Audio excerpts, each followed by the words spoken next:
need to drill a hole into the bodywork to connect to the lead in the body. To do that, we'll use a 20mm step saw.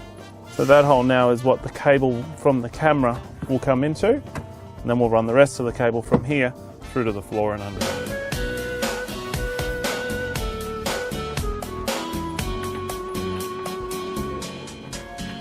So once the bracket's in place using the tech screws or self-tapping screws, it's a good idea to seal around the screws with a good quality silicone sealant.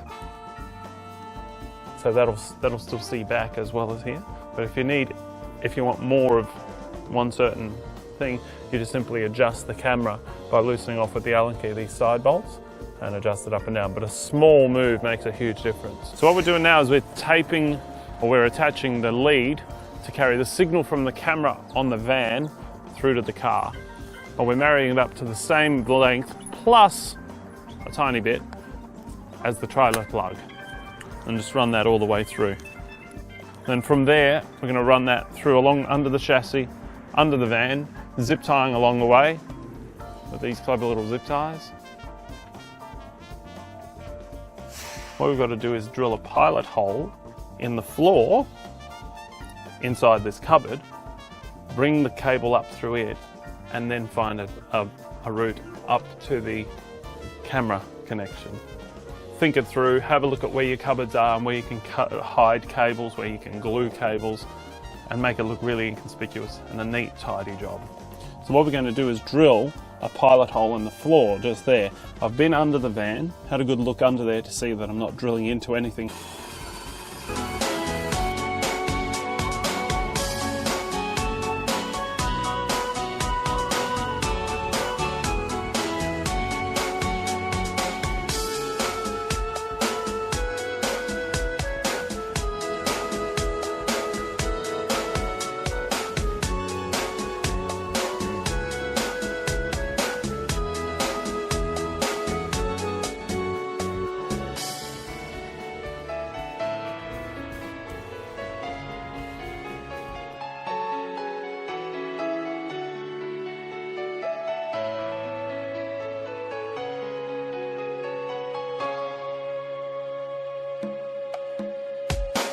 Okay, so the cabling's all been installed. It's connected now to the camera on the van.